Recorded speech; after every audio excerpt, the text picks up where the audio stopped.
우리 먼저 주님의 기도를 하고 시작하겠습니다.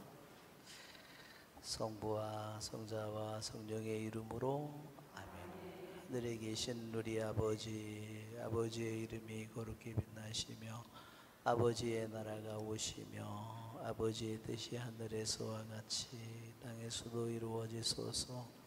오늘 저희에게 일용할 양식을 주시고 저희에게 잘못한 일을 저희가 용서, 저희 죄를 용서하시고 저희를 유혹에 악에서 구하소서. 성부와 성자 성령의 이름으로 아멘. 오늘이 다니엘 우리 10장 지난번에 처음 조금 시작하다가 우리 다시 한번 읽어보고 시작할까요? 다니엘이 티그리스 강가에서 환시를 보다 페르시아 임금 키루스 제3년에 벨트사차르라는 이름으로 불리는 다니엘에게 말씀이 계시되었다. 그 말씀은 진실이며 큰 싸움에 관한 것이었다. 그는 그 말씀을 깨달았다. 환상 중에 깨달음을 얻은 것이다. 그때 나 다니엘은 3주 동안 고행을 하고 있었다.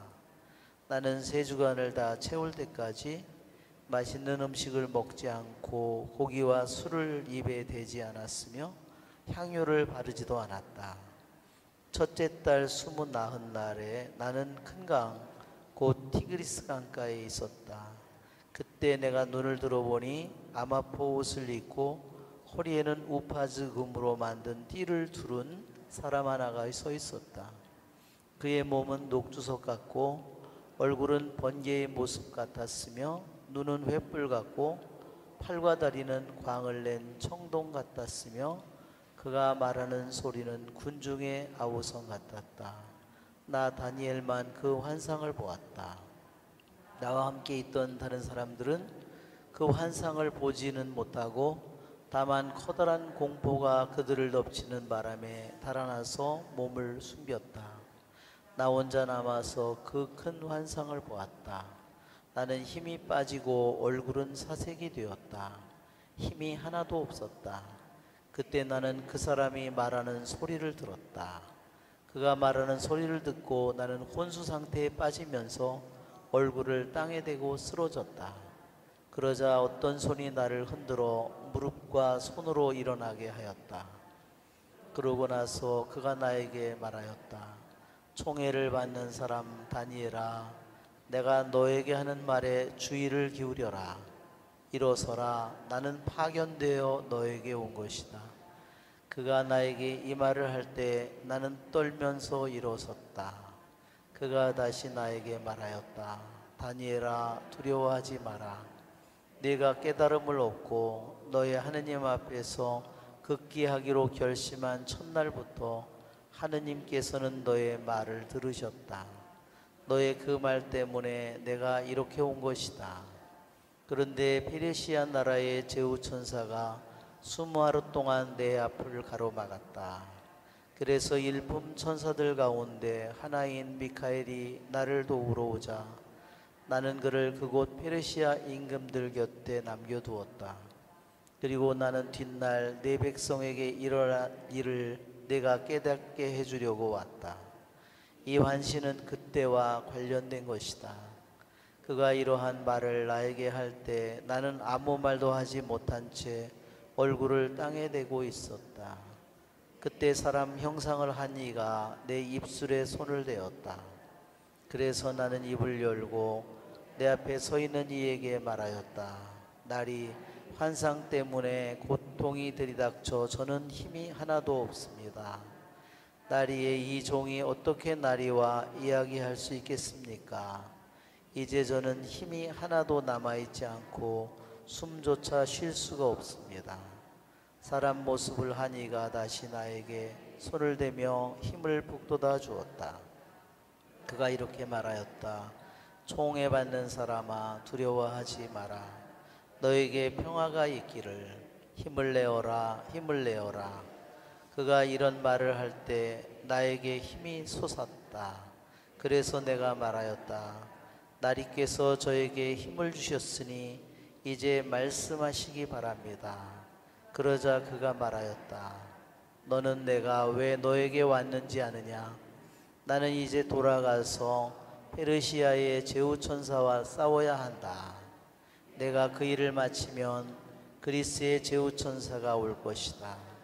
이제 나는 진리의 책에 적힌 것을 너에게 일러주려고 한다.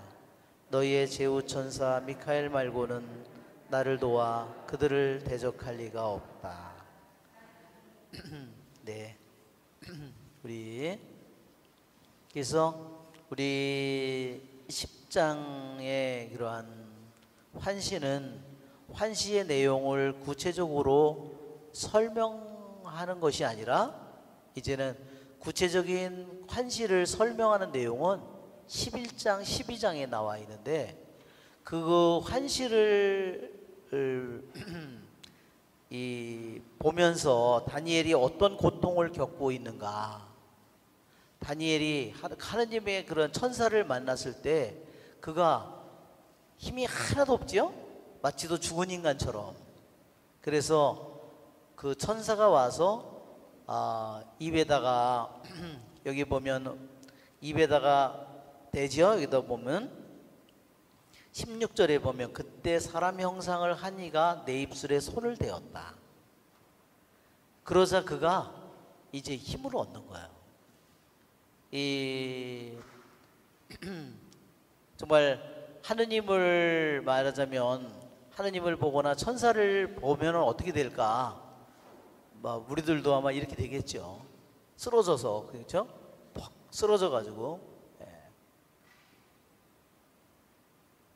저도 이번에 그 미리아나 저기 메주고리에 그 성모님 발현 증인이고 그 목격 증인 그냥 계속해서 몇 년 동안을 성모님께서 나타나서 그것을 보고 그런 목격 증인 중에 한 명이 미리아나인데, 미리아나가 그 쓴 책을 저도 이렇게 받아서 그 책을 읽어봤는데 그 성모님이 발현하는 순간에 성모님을 보게 되면 어떻게 되냐면 영원 속으로 들어가는 거예요. 영원. 우리들은 지금 시간과 공간 속에 살잖아요. 그죠? 우리는 시간, 공간, 시공 속에 살지만 성모님을 만나는 순간에 그 목격증인들이 얘기하는 것 전부 다 그들이 영원 속으로다가 들어간다는 겁니다. 그러니까 우리들이 살고 있는 이 세상은 어떻게 될까요?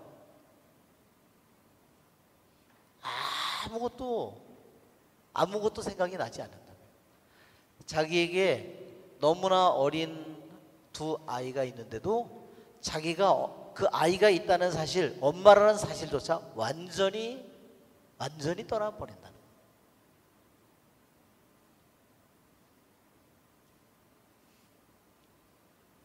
정말 우리들이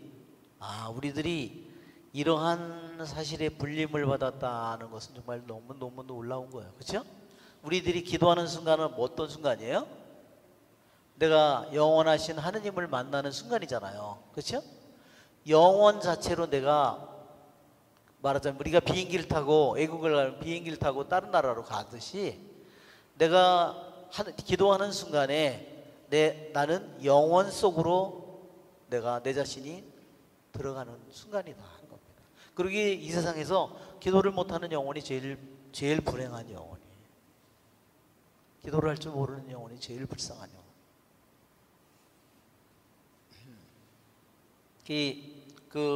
마더 데레사가 아니라 데데레사 성녀가 그 영혼의 성이라는 그런 책을 썼잖아요. 그 영혼의 성은 몇 층으로 그 영혼의 성에 보면 그 성이 이렇게 돼가지고 7공방이라고 그렇게 돼 있죠. 그래서 이거를 이너 캐슬이라고 그렇게 되어 있는데 이것이 뭐를 의미할까요? 영혼의 성이라고 그랬죠? 영혼은 누구를 가리키죠? 영혼이에요. 이것은 영혼의 성. 지금 여기서 제가 얘기한 것은 영혼이지만 이거 우리들 한 사람 한 사람의 우리들의 영혼, 이 영혼을 말하자면 마치도 하나의 우리들의 영혼이 거대한 하나의 다이아몬드로 이루어진 그렇게 빛나는 성이라고 그랬어요. 정말 얼마나 아름다울까요? 우리들의 영혼을. 왜? 하느님이 우리들의 안에 들어와서 머무는 곳이잖아요.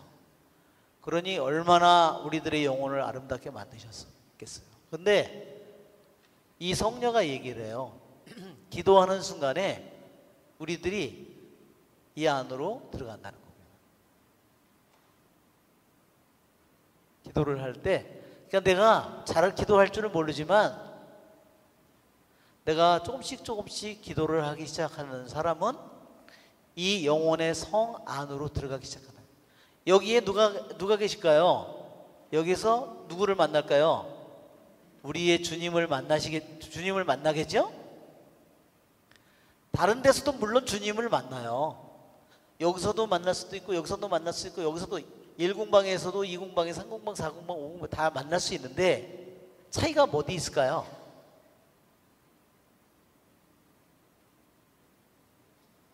이런 데서는 1공방에서는요 조금만 무슨 분심만 들어도 그 결합이 깨지는 겁니다.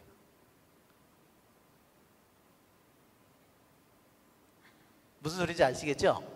그러니까 이것도 일치 결합은 결합인데 완전한 결합이 결국 아니라는 겁니다. 그러니까 환난이나 해가 뜨자 어떻게 했어요? 뿌리가 없으니까 금방 말라서 죽어버렸다 그랬죠? 조금만 어려움이 오면은 금방 그 결합이 깨어지는 겁니다. 그런데 기도를 하지 않는 사람은 자신의 영혼의 성에 들어가지조차 못했다고 그랬어요. 이 밖에를 떠돌아다니고 있다. 한번 생각해 보세요. 하느님은 자기 안에 계신데 이 영혼은 고요히 있을 수가 없고 잠잠할 수가 없고 왜 그럴까요? 이 세상에 있는 수많은 것들이 이 사람을 끌고 다니니까. 눈을 뜨면 벌써 근심 걱정에 뭐에 놀 일에 재미난 일에 뭐에 수도 없이 이 영혼이 이리 개 끌려다니시듯이 이리 끌려다니다 저리 끌려다니다 하는 거죠. 그러니 한번 생각해 보세요. 어떤 영혼이 정말로 고요히 주님 안에 수많은 저기가 있는데도 고요히 주님 안에 계속해서 그 영혼이 나아가고 있다고 한번 생각해 보세요. 그렇죠? 그러니까 이 안으로 들어갈수록 그 영혼은 저 마지막 궁방에 가야만 영원히 깨어지지 않는 결합으로 그것이 우리들의 영혼이 머문다는 거예요. 말하자면 이 발현증인들이나 이런 사람들이 얘기할 때 여기 있는 자신이 하느님을 만나는 성모님을 만나는 이런 순간에 어떻게 돼요? 아무것도 존재하지 않는 거예요. 이 세상이라는 것은 더 이상 없는 거예요. 근데 우리들의 삶은 어때요? 이 세상이 전부인 것처럼 살아가죠. 그러니까 죽는 순간에 우리들이 얼마나 허무할지 한번 생각해요. 세상이 전부이라고 생각하면서 살다가 그 모든 것이 아무것도 아닌 것으로 사라질 때 어떻겠어요?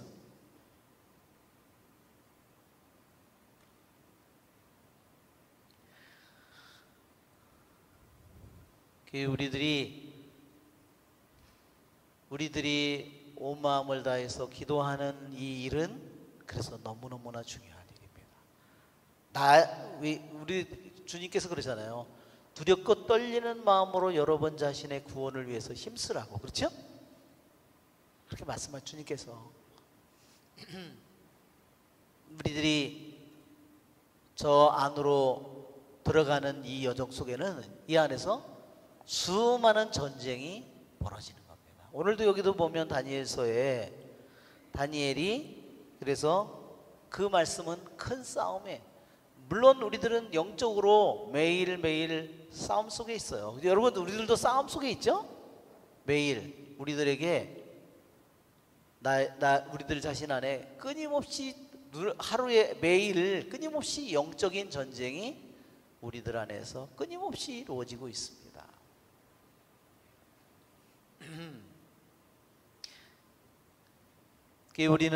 우리들의 하루하루의 삶 속에서 평범한 나의 가정의 일상생활 속에서 나에게 주어지는 이 싸움을 잘 싸워야 우리는 주님과 영원히 하나 되는 승리를 우리는 누리게 될 것입니다.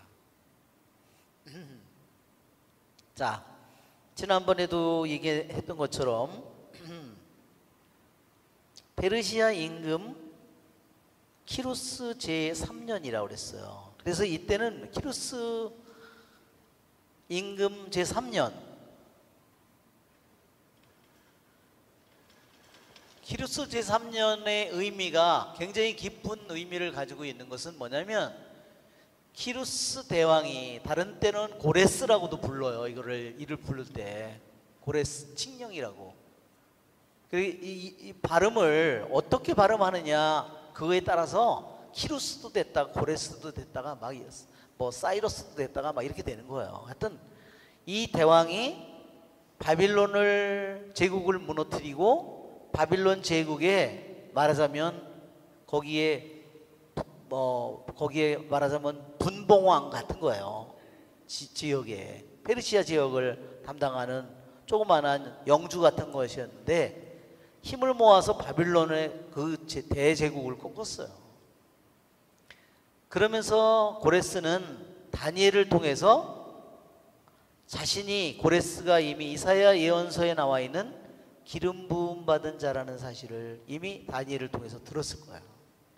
그래서 하느님께서 너를 이미 기름 부음 받은 자로 너를 뽑아서 너에게 이 거대한 나라를 너에게 줬다. 그러니까 너는 하느님을 섬겨야 된다. 왜? 이미 이사야 두루마리에 이미 170년 전에 이미 이 예언이 있었다. 그래서 키루스는 자기가 왕위에 즉위하자마자 유대인들을 다 돌아가라 했어요. 그러니까 제3년이면요 유대인들이 이미 많이 예루살렘 땅으로 돌아간 거예요. 얼마 정도 돌아갔을까? 귀양 가서 10년, 20년, 30년, 40년, 70년의 유배살이를 했다 그랬죠? 그러면 30년을 한 세대로 보더라도요 벌써 두 세대, 거의 세 세대가 되는 거예요. 그러니 인구가 얼마나 많아졌겠어요? 이스라엘 백성이 한번 인구가 몇 배로 늘어났을까? 아마 보통 사람들이 그 당시 몇 명 났을까요?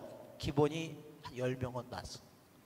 보통 많이 나는 사람은 매년 나가지고요 한 20명 정도는 보통 났는데 한 반타작을 하면 10명 정도는. 그러면 생각해 해보세요. 5만 명, 10만 명이 끌려가서 한 세대, 두 세대, 10명씩 10배로 늘어났으면 어떻게 됐겠어요? 그 중에서 귀환한 숫자는 극히 적었다. 자, 이제 다니엘은 뭐를 아냐면 자기들이 그토록 기다리던 바로 예레미야의 연설을 통해서 밀린 안식년 70년을 채울 때까지 그것을 다 채우고 나서 하느님의 말씀대로 그들은 자기의 고국으로 돌아갔는데 성전 건축도 시작했는데 어때요? 예루살렘의 상황이 어때요? 아주 좋지 않았어요. 왜? 이미 이방인들이 예루살렘에 와서 모든 자리를 다 차지했어요. 그리고 그렇기 때문에 거기에 이미 자리 잡고 있는 사람들의 반대가 아주 극심했다는 거예요. 그래서 어떻게 되죠? 곧 성전 공사도 중지됩니다. 그러니까 키루스 제3년이라고 하는 것은 자기 동포들이 다니엘이 그렇게 기다리던 자신의 고국 땅으로 귀환을 해서 성전을 다시 짓도록 고레스를 통해서 너무너무나 기쁘게 그 모든 일들이 시작됐지만 난관이 수도 없이 많이 자기들에게 닥쳐 있다는 겁니다. 그리고 돌아간 사람은 극히 적었다는 겁니다.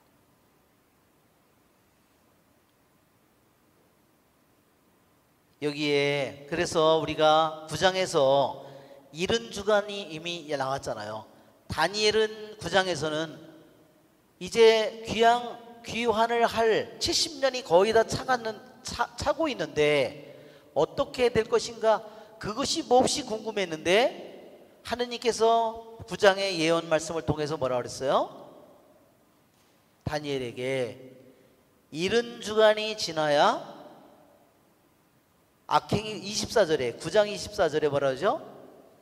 너의 백성과 너의 거룩한 도성에 정해진 70주간이 지나야 악행이 그치고 죄가 끝나며 속죄가 이루어지리라.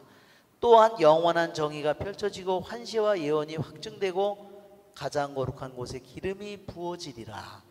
다니엘이 기다리고 있었던 것은 70년의 귀향살이를 끝내고 돌아가면 모든 것이 끝날 줄을 알았는데 9장에서 하느님께서 말씀하신 것은 다니엘에게 70년, 그래 70년 좋아, 이제 너희들은 약속대로 돌아가긴 돌아갈 거야.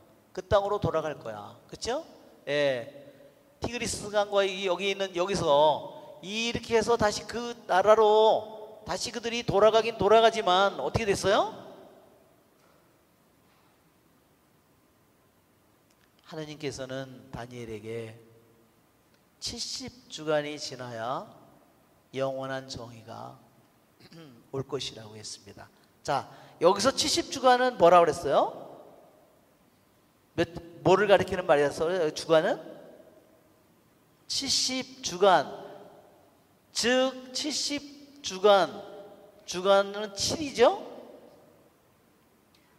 이게 70주간이 490일이 아니라 490년이라고 그랬어요. 이것이 아니라 490년. 다니엘은 이제 곧 돌아갈 예레미야를 통해서 전해진 예언 말씀대로 돌아갈 때가 되어서 벅찬 마음으로 그것을 준비하고 그것을 위해서 기도했는데 다니엘에게 준 말씀은 앞으로 490년이 지나야 다니엘이 어떻겠어요? 그 말을 들으니 와, 앞이 캄캄했겠죠.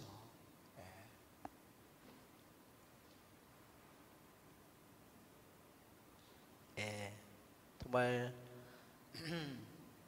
그리고 더군다나 그 490년 여기에 70주간이라는 말이 히브리 말로 샤부임 그랬어요. 보통 히브리 말로 복수를 하면 샤부오트라고 그러는데 샤부임은 70주간 일주일을 의미하는 것이 아니라 한 해를 가리키는 말이라고 그랬어요.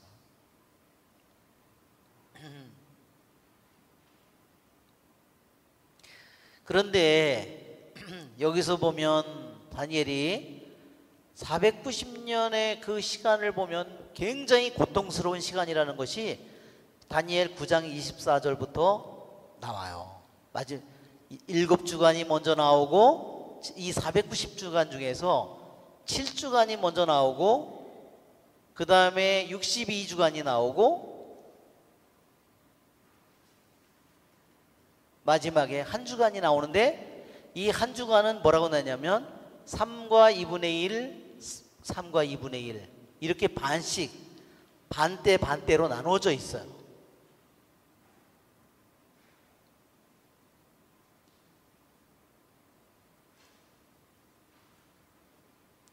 그러니까 다니엘은 환시를 통해서 이 모든 일들을 자기가 알게 되는데 그 소식을 듣는 것만 해도 너무너무 고통스러운 일이죠.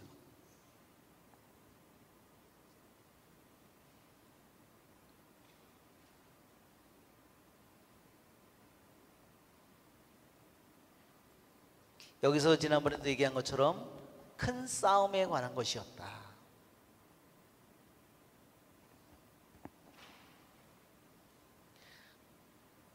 우리 에베소서 5장에도 보면 영적인 전투를 하는 거 우리들이 잘 알고 있는, 우리 한번 에베소서 5장에 한번 볼까요? 영적인 전투, 큰 싸움에 관한 것이었다고 그랬는데, 우리들도 물론 매일매일의 영적인 싸움이 우리들 안에, 전쟁이 우리들 안에서 이루어지는 겁니다. 그렇기 때문에 영적인 전쟁이 계속해서 이루어지는데, 싸움을 내가 이 매일의 삶 속에서 싸우고 있지 않는 영혼은 내가 제대로 살지 못하는 거예요.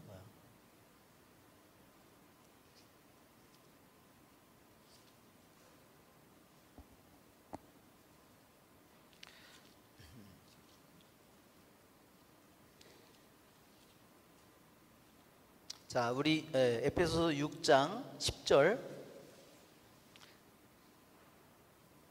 끝으로 주님 안에 그분의 강한 힘을 받아 굳세어 주십시오.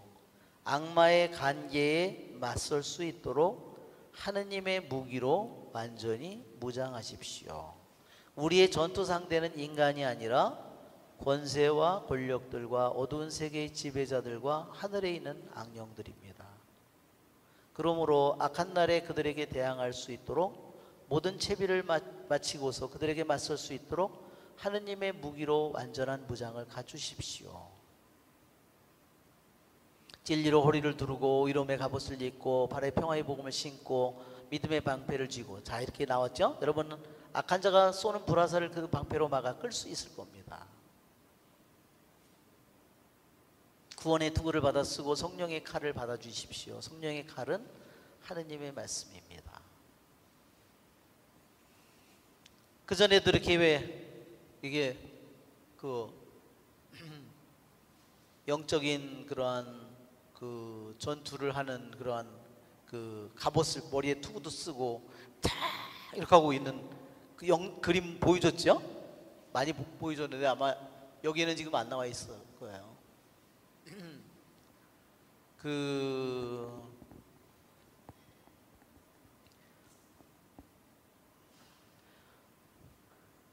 우리는 예수님의 유혹에서도 나타나는 것처럼 예수님도 악마에게 유혹을 받죠? 그것은 우리들의 삶 속에 매일매일의 현실이에요. 교부들이 그래서 얘기했어요. 그 예수님이 싸우는 세 가지, 싸우는 세 가지 있잖아요. 공격받는 세 가지. 그게 우리들에게 삶 속에서도 매일매일 계속되는 겁니다. 우리 그래서 교부들은 그 유혹을, 악마의 공격의 전술은 똑같아요. 맨날. 그런데 그래서 그 세 가지 공격을 뭐라 그러냐면 자만심과 탐욕과 감각적인 쾌락이라고 그랬어요. 세 가지 공격에, 악마가 공격하는 전술, 악마의 관계에 맞설 수 있도록 하라 그랬더니 악마의 관계가 뭐냐?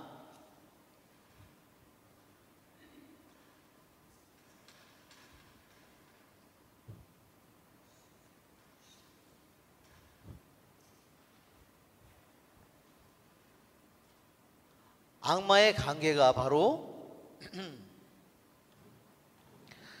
자만심과 탐욕과 감각적인 쾌락이에요. 이 악마의 관계는, 전술은 항상 똑같습니다. 모양만 달라지는 것 뿐이지, 이게 자만은 교만이죠, 결국은. 탐욕, 그 다음에 감각적인 쾌락.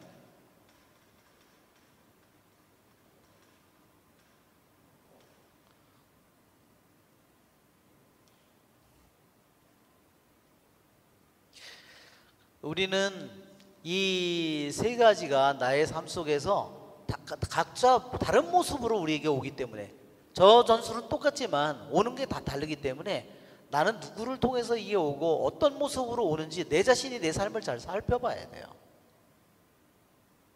예수님에게 감각적인 쾌락은 뭘로 왔죠?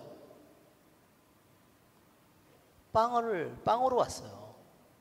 이 돌더러 빵이 되라고, 해보라고. 그것은 결국은 이것은 뭐냐면, 감각적인 쾌락은 여러 가지예요. 눈 눈에도 쾌락이 있잖아요. 그렇죠? 그 다음에 귀로도 듣는 쾌락이 있죠. 요즘에 음악 뭐 얼마나 뭐 대세예요. 그렇죠? 그 다음에 입으로도 뭐 음식이나 뭐 술이나 뭐 그죠? 그런 것도 너무. 그 다음에 우리들의 촉각, 그죠? 이게 불교에서도 말하잖아요. 이거를 갖다가 그래서 이걸 색성 향미촉이라고 불교에서는 이렇게 불릅니다. 색성 향미촉. 이게 뭐냐면 색성 향미촉이 결국은 오관이에요. 오관 감각이에요. 우리는 인간이기 때문에요. 오관 감각을 내가 다 이런 것에다 열어놓고 있으면서 내가 영적인 생활을 하겠다. 그건 불가능해요. 왜? 나는 인간이, 나는 천사가 아니기 때문에. 우리는 옛날에 저 남색 여색 그랬죠? 너무 이쁜 여자, 멋있는 남자를 밝히면 남색 여색이라고 그래요. 그렇죠? 색깔이 아니라, 그렇죠?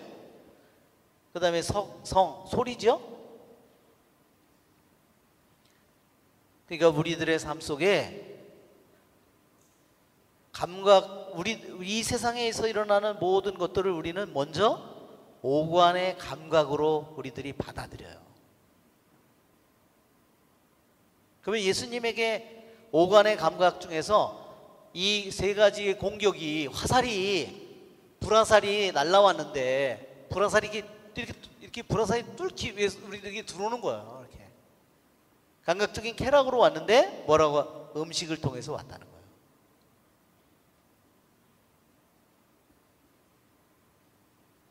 물론 뭐 다른 걸로도 감각적인 쾌락에 뭐 우리들이 너무나 많죠. 또 하나는 우리들이 탐욕, 그렇죠? 예수님에게 세상의 온갖 영화를 다 보여주잖아요, 그렇죠? 멋있고 뭐 한 거 다 보여주겠죠, 그렇죠? 그 다음에 자만, 교만, 뛰어내려봐. 네 자신이 하느님인 걸 보여봐. 그러면 우리들이 다 알아줄게. 그죠?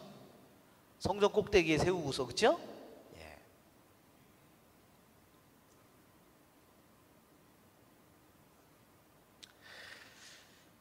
그래서 그전에도 제가 교보들의 글을 읽어드렸는데 거기에도 이랬어요. 최전방 공격 마귀가 세 가지 있다.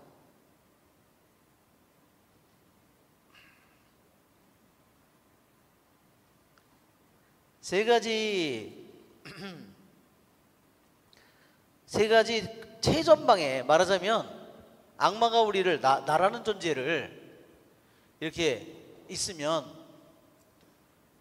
나라는 존재를 이렇게 공격을 하려고 그러면 최전방에서 이놈들이 나를 공격하는 게 있다는 거예요.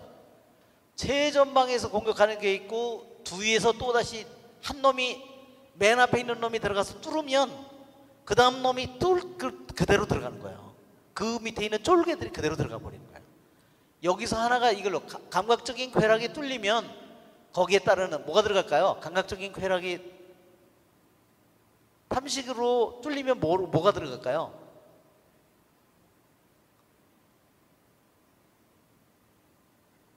당연히 음란이 다시 들어가죠. 당연히 들어가죠. 음식에도 어마어마한 에너지가 들어갔는데 술이나 이런 걸로 어마어마한 그릇이 들어갔는데 그러면 그 과정 뭐였어요? 그 다음에 우리들이 이것을 제어하는 힘이 약해지잖아요.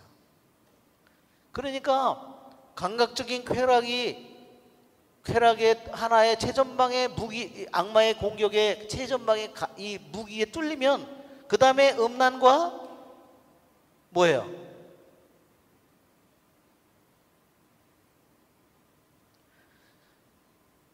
나태?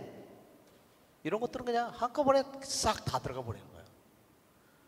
그게 우리는 어떤 사람은 음란 자체를 막으려고 애를 써. 뜻이 가상하죠. 나쁜 뜻은 절대 아니지. 그죠? 그런데 음란은 끊으려고 그러는데 최전방에 있는 놈을 안 끊어. 앞에 문을 열어주는 게 여기에 화살 촉이 들어가는 데가 있다는 거죠. 이 대가리가. 적의 공격에 화살이 들어가는 것이 있기 때문에 그 다음에 음란도 들어가고 나태도 들어가고 모든 것이 한꺼번에 들어간다는 거죠. 이게 뚫리면 그 다음에 최전방에 거 뚫리면 그 다음에 같이 그놈들이 들어가는 거예요. 그러니까 뭐를 막아야 되는지 아시겠죠? 아, 우리들이 감각적인 이 쾌락이라는 것이 이거 공격을 막아내는 게 먼저다. 음란을 끊는 것보다 더 문제는 그거예요. 만약에 어떤 사람이 맨날 휴대폰에다가 음란한 영상이 잔뜩 들어있어. 그런 걸 잔뜩 저장해놨어. 컴퓨터에다가. 그러면 뚫리는 건 당연한 일이죠. 그렇죠? 잘 참다가 어떤 날 열받으면 술 한잔 먹고 그거 다 가서 다 열어봐. 그렇죠? 그러면 음란한 짓을 또 하겠죠. 뻔하지. 이게 뭐가 문제인지 아시겠죠? 먼저 감각적인 쾌락을 제어하면 그 다음에 저 음란의 마귀는, 나태의 마귀는 힘을 발휘하지 못한다는 겁니다. 아시겠죠?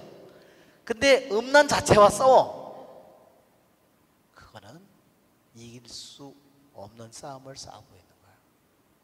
왜? 이놈한테는 계속 문을 열어놓고 최전방의 공격 마귀에게 문을 열어놓고 자만, 탐욕 똑같습니다. 탐욕도 내가 남들보다 뒤지게 살고 싶지는 않아. 남들보다 가난하게 살고 싶지는 않아. 내가 그런 마음을 가지고 있다면 내가 탐욕은 언제든지 나의 마음을 뚫고 들어와요. 그렇죠?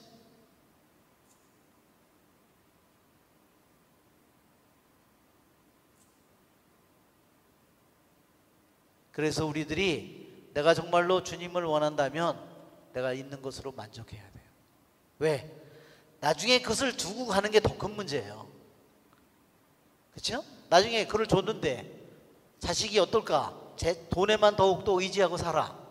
걔한테 좋은 거를 정말로 줬는지 나쁜 거를 줬는지 내가 알 수가 없어요.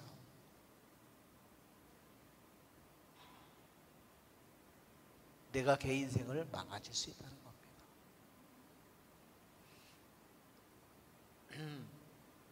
물론 자만도 마찬가지입니다. 최전방에서 공격하는 마귀. 그래서 교부들이 그랬어요. 탐식의 욕구를 부추기는 마귀. 이 감각적인 쾌락을 부추기는 마귀예요. 탐욕의 생각을 선동하는 마귀. 사람들로부터의 존경을 추구하도록. 사람들로부터의 존경을 추구하는 게 뭔가요? 내가 남들보다는 내가 더 낫지. 뭐예요? 자만, 허영 다 마찬가지. 교만.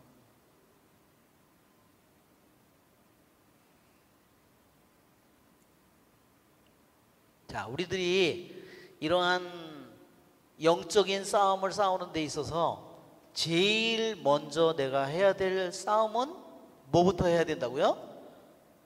감각적인 이러한 쾌락을 어떤 면에서 내가 깊이 어떤 면에서 내가 빠져 있는지를 내가 깨닫는 거야. 그것을 내가 인정하는 거야. 그러면 내가 이 감옥에서 어떻게 빠져나갈까? 그것을 위해서 기도하게 된다는 거죠.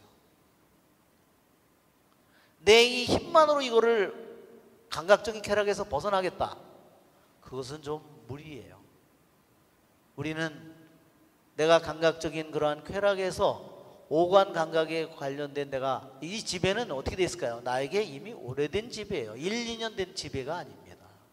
그렇기 때문에 그런 것을 우리들이 벗어나려면 내가 솔직하게 내 자신의 현재의 비참한 오간의 어떠한 쾌락 속에 있는 내 자신을 내가 인정하고 내가 이러한 것에 몇십 년 동안 내가 빠져 있었다는 것을 인정하고 나의 내가 이것을 몇십 년 동안 벗어나지 못했다는 것을 인정하고 그리고 내가 겸손되이 주님 앞에 무릎을 꿇고 내가 기도할 때 주님께서 성모님께서 우리를 도와주실 겁니다. 자, 그래서 교부들이 얘기합니다. 최전방, 저 그림이 저기 나와요. 먼저 탐식 때문에 실족하지 않는 한 부정의 마귀에 굴복하지 않습니다. 이거 뭐죠? 탐식의 마귀에 굴복하지 않는 한 탐식 때문에 실족한다는 것은 잘못을 저지르는 거예요. 부정의 마귀는 뭐예요? 부정의 마귀는 음란의 마귀예요. 왜? 들어간 수많은 음식의 에너지가 내 안에서 나가려고 길을 찾는다는 거예요.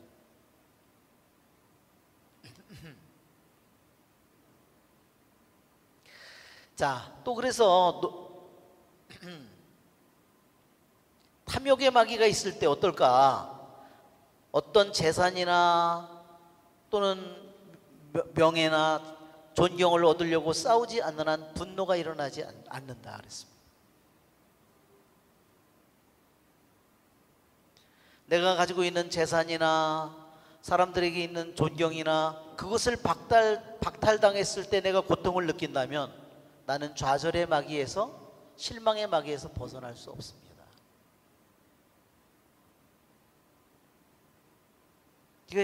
우리들이 정말 무엇을 내 자신이 간절히 원해야 되는지, 그냥 남한테 상처 안 받고, 그냥 남한테 큰 피해를 안 받고, 뭐 그냥 남한테 큰 소리 안 들으면서 이렇게 사는 그런 것이 아니라, 내 자신이 정말로 뭐를 간절히 원해야 되는지,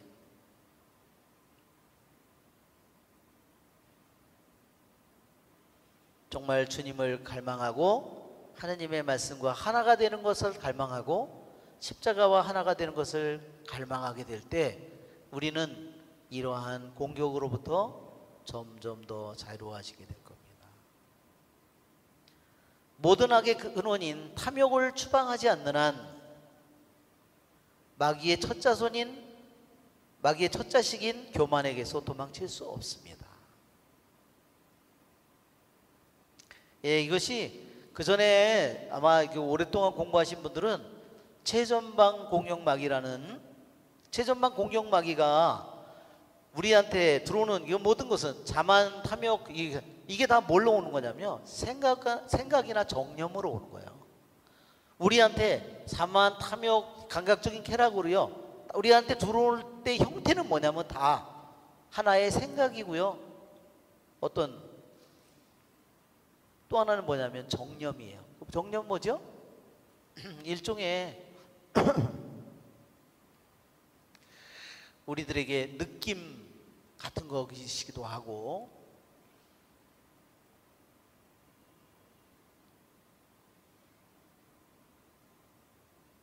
그래서 여러분 아마 교부들 옛날 사막의 수도자들이나 그런 그림을 보면 맨날 어떻게 하고 앉아 있어요? 그분들이 사막의 교부들이나 성인들이나 그분들이 다 어떻게 하고 있어요? 하고 있는 거 보셨어요? 그림에? 와, 왜 저렇게 하고 있지? 뭘 살피는 걸까요? 자기 자신 안에서 무슨 일이 일어나는가를 살펴보고 있는 거예요. 고요해지지 않으면 그거를 몰라요. 주위에 있는 사물을 지켜보는 게 아니라요, 내 마음속에서 어떤 허영이 들어오는가, 내 마음속에 어떤 기쁨이 들어오는가, 그죠? 어떤 기쁨이, 그래, 훌륭해, 너는 다른 사람보다 더 훌륭해, 너는 다른 수도자보다 더 훌륭해, 잘하고 있어. 그거 진짜 기쁨이에요? 거짓 기쁨이에요? 진짜 참다운 기쁨이 아니에요. 왜? 참다운 기쁨이라면 모든 사람에게 기쁨이 돼야 돼요. 그렇죠? 진정한 기쁨이라면, 하느님에게서 온 기쁨이라면 나한테 들어온 기쁨이 모든 사람에게 기쁨이 돼야 되는데, 그래, 너는 다른 사람보다 괜찮아, 남들보다 나아. 그러면 남을 기쁘게 하는 기쁨이에요? 아니에요. 이 기쁨은 나를 오만하게 만드는 기쁨이죠, 나를 교만하게 만드는 기쁨이죠, 나를 허영에 빠지게 만드는 기쁨이죠. 정말로 순수한 기쁨이 아니라는 거예요. 이 세상의 모든 이들에게 기쁨이 되는 기쁨이 아니라는 거예요. 가짜예요. 아시겠죠? 그런 거를 붙들면 우리는 죽음의 길로 가는 겁니다.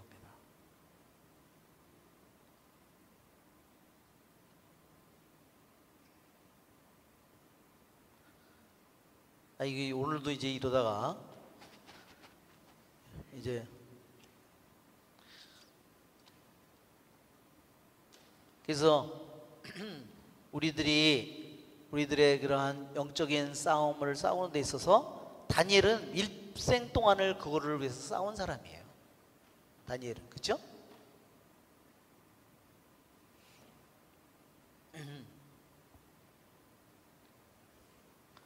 그러기에 하느님께서 다니엘에게 너의 삶 속에서 오는, 이제는 다니엘에게 자신의 삶 속에서 오는 그런 싸움이 아니라 이제는 민족들에게 앞으로 10년, 20년, 100년, 200년, 300년, 400년, 아니 자기 민족뿐만 아니라 인류에게 올 이 모든 고난과 고통을, 영적인 싸움을 미리 다니엘을 통해서 알려주는 거예요. 왜? 그는 싸울 줄 알고 하느님을 위해서 그것을 싸울 줄 알고, 그리고 모든 자신의 민족들을 위해서, 하느님의 백성을 위해서 기도하는 영혼이기 때문에 그것을 다니엘에게 알려주는 것입니다.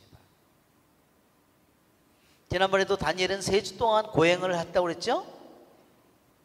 예, 3주 동안 지난번에도 얘기한 것처럼 우리 이 달력을, 유대인 달력을 보면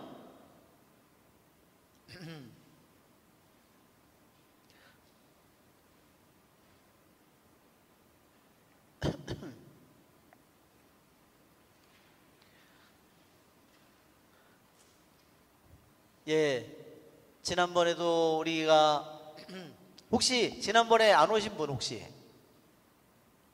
예, 한 10분 정도 되시나. 이 3주간 동안 유대인이 고행을 하는 때가 있어. 이 달력을 보면 언제 유대인이 3주간 동안 고행을 하냐면요, 자 여기에 보면 지금 이 달력 말고, 예, 아니 이 달력 말고, 자 여기에 보면 샤밧, 탐무즈 달이에요. 탐무즈 달, 여기 아니 지금 여기 나오는, 여기 탐무즈 달이 나오죠? 탐무즈 달이 나오고 그 다음에 아비볼이 나와요. 자, 그러니까 유대인들의 달력을 하느님께서 탈출기에 파스카에서 탈출하잖아요. 한 해의 첫 달로 삼아라, 탈출기에서 말했어요. 그러니까 전례력으로 따지면 유대인에게는요, 니산달이 한 해의 1월이에요. 그런데 유대인에게는 1월이 2가지가 있어요. 또 하나는 7월이에요. 정반대. 6개월 뒤에 티시리달이라고 7월이 있는데 유대인들은요, 이게 또한 한편으로 정월 초하루예요. 일반 달력으로는 이날이에요. 그래서 유대인의 이날이 1월 1일이기도 하고요, 전례력으로는 니산달이 1월 1일이 니산달 첫날이에요. 니산달로부터 우리가 전례력으로 계산하면 니산달, 라이아달, 시반달, 탐무즈달, 4번째 달, 그 다음에 아비월. 이 날이 뭐냐면 탐무즈달서부터 아비벌 9일까지가, 여기서부터 이게 무슨 날이냐면 3주간 고행을 하는 날인데, 자 한글 파일을 지난번에 한번 보여주세요. 한글 파일을 보면 왜 이 날이 3주간 유대인이 고행을 하냐면, 탐무즈달 17일부터, 예, 여기 있다 오죠? 탐무즈달 17일부터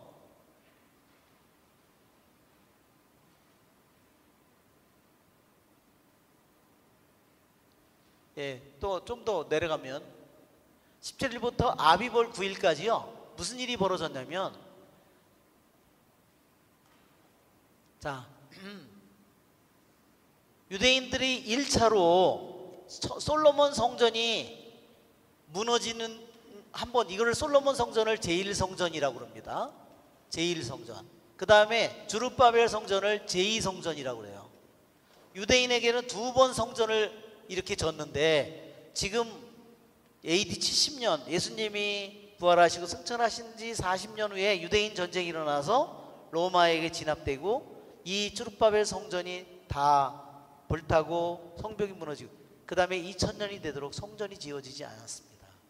그런데 놀랍게도 솔로몬 성전이 포위되어서 또 드룹바벨 성전이 포위되어서 완전히 함락되는 날까지요, 포위된 날이 말하자면 구멍이, 여기 예루살렘 성전이 구멍이 포위돼서 3년 동안 포위돼서 구멍이 뚫린 날이 탐모달 17일이고요 구멍이 뚫려서 이게 성벽을, 그 사람들이 성벽 뚫는 그 저기로다 이걸 하죠.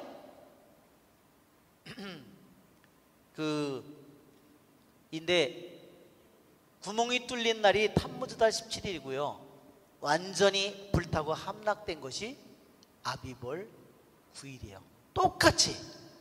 놀랍게도 이게 언제 일어났어요? BC 586년 또는 587년, 그 다음에 AD 70년, 이렇게 두 번 일어났는데 교묘하게도 제1성전이 바빌론군에게 포위돼서 3년 동안 포위돼서 성벽이 뚫린 날하고 다 불탄 날하고 AD 70년 BC 500, 시간 간격은 얼마나 되나요?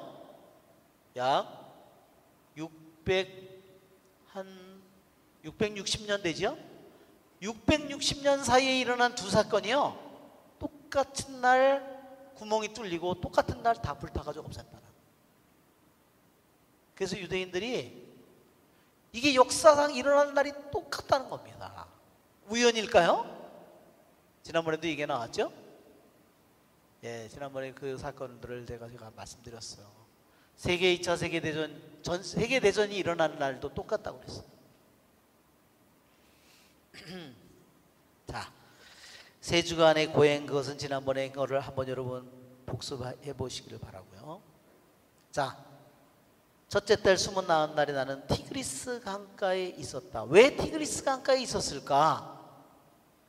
강가에 있다는 말은요 무슨 말을 담고 있냐면 하느님을 예배하고 있었다는 뜻입니다. 바오로 사도도 유대인들의 예배처가 있으리라고 생각되는 그러한 강가를 찾아요. 왜 그럴까요? 씻는 정결 예식을 해야 되고, 그리고 유대인들의 성전이 없잖아요. 다 부정한 땅이잖아요. 그래서 그들이 다 마을이나 집에 들어가면, 동네에 들어가면 다 뭐가 있어요? 그 사람들의 수많은 신상들이 수도 없이 많이 있기 때문에 그들이 하느님을 예배하기 위해서 그들이 어디 가서 모이냐면 아무런 건물이 없는 강가에 갔고, 거기에 가면은 정결례를 또한 행할 수 있었다는 겁니다. 그리고 여러 사람이 모일 수 있었고, 그래서 강가에 있다는 말은 그가 하느님께 예배를 드리고 기도하고 있다는 뜻이다. 예, 그래서 지난번에도 우리 시편 바빌론 강기슭에 거기 앉아 그거 나왔죠? 그것도 똑같은 겁니다. 바빌론 강기슭에 앉아서 눈물 졌다고. 그것은 뭐냐면 우상들이 많은 그 모든 그 도성, 아무리 번화하더라도 그들이 그 모든 것을 떠나서 우상들이 없는 곳에 가서, 거기에 가서 최고로 깨끗한 곳을 찾아서 그들이 거기서 하느님께 예배하고 기도를 하고 있다는 뜻입니다. 자, 나는 세 주간을 다 채울 때까지 맛있는 음식을 먹지 않고 고기와 술에 입을 대지 않았으며 향유를 바르지도 않았다. 자, 이 모습은 뭐냐면 아까도 얘기한 것처럼 다니엘이 감각적인 쾌락에 대해서 고행을 하고 있는 것을 보여줍니다.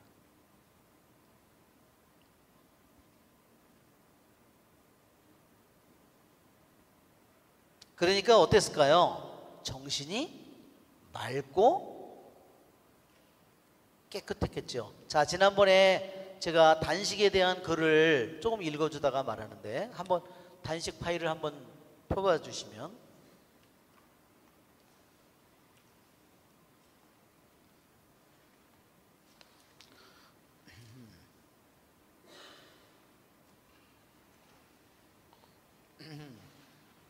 자, 이것은 교부들의 단식에 관한 글을 Fasting for God, 여기 보면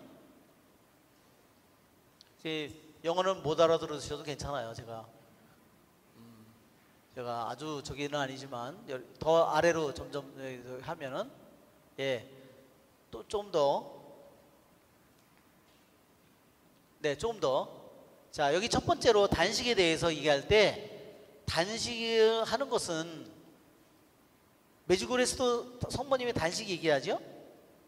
그래서 오늘날에 정말 단식이 더욱더 필요한 시기입니다. 왜 그런지 아세요? 지금 코로나 이런 사태가 이게 뭘까요? 지금 뭐 이게 쉽게 끝날 것 같지가 않죠?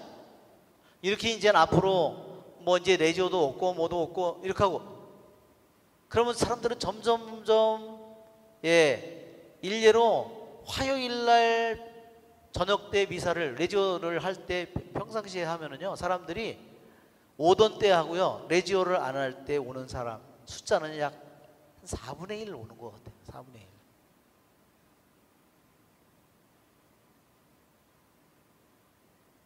네, 우리들이 이때가 어떤 때인지를 잘 모르는 것 같아요. 더 아주 우리들이 마지막 때를 준비해야 되는 그러한 시간인데도 오히려 더 우리들은 더 느슨해져 가고 있다는 겁니다. 단식은 이 사람을 하느님의 친구가 되게 만들어준다. 자, 데르톨리아노가 말한 거예요. 두 번째 또 하나 우리가 또 가보면요. 자, 여기 보면 데저트 파더스라고 그랬어요. 사막 교부들입니다. 사막에서 산 거예요, 이 사람들은. 자, old man was asked. 그러니까 노 사막에 있는 스승이 질문을 받았어요. 어떻게 제가 하느님을 발견할 수 있나요? 젊은 새로 사막에 수도 생활을 하기 들어온 사람이 물어본 겁니다. 어떻게 하느님을 발견할 수 있나요? 자, 스승이 사막의 교부가 답하는 거죠.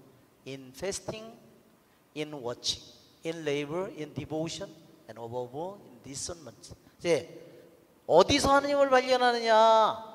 단식에서 발견합니다. 그 다음에 어디서 발견해요? 워칭에서 발견합니다. 뭐를 워칭한다 그랬어요? 지난번에? 나 자신을 워칭한다 그랬어요. 자신이 어떤 생각을 하고 어떤 느낌에 자기가 끌려가고 어떤 생각들을 좋아하고 뭐를 기뻐하고 어디로 내가 지금 그런 것에 끌려가고 내 자신의 성향을 그런 것을 모르면 나는 나를 모르는 거예요. 내가 지금 어디로 끌려가고 있는지를 모르는 겁니다. 여기에 워칭은 나를 워칭하는 겁니다. 서양 말로는 텔레비전을 보는 거를 워치라고 하더라고요. 텔레비전을 보는 것은 워치 더 텔레비전 그래. 자, 레이버는 수고하는 거죠. 디보션은 내가 내 마음을 바치는 거예요. 헌신하는 겁니다. 기도든 신심이든 무엇보다도 in discernment 그랬어요. 어디서 하나님을 발견하느냐? 단식과 워칭.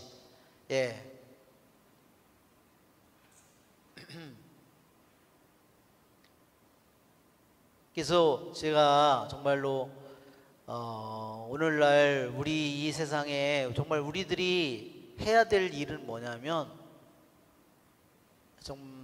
저도 지금 그래서 기도하고 있는 중이에요. 그래서 단식하고 워치하는 그런 모임을 만들어야 되겠다. 그런 것을 위해서 헌신하는 사람들을 만들어야 되겠다. 그것이 단 2명이 되든 3명이 되든 그것을 해야 되겠다 이런 생각입니다. 자, 여기서 디선먼트는 자꾸 자신을 워치하게 될 때 자신은 어떤 영들이 자기에게 들어오는지를 식별해내게 되는 거예요. 알아내게 되는 거예요. 구분할 줄 알게 되는 거예요.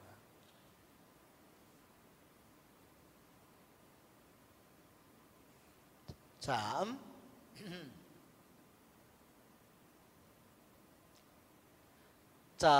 말하기를 스승이 많은 사람들이 그들의 몸을 상하게 했습니다. 상하게 만들어 왔습니다. 뭐를? 식별이 없기 때문에. 그리고 어떻게 됐어요? Gone away from us. 그래서 어떻게 했어요? 이제는 이 생활을 그만두고 딴 길로 가버렸습니다. 떠나버렸습니다. 그 사람이 덜 열심해서도 아니고 덜 착해서도 아니에요. 뭐를 못해서? 자신이 워치를 잘해서 그것이 어떤 영인지를 잘 식별하지 못하면 결국은 그렇게 된다는 겁니다.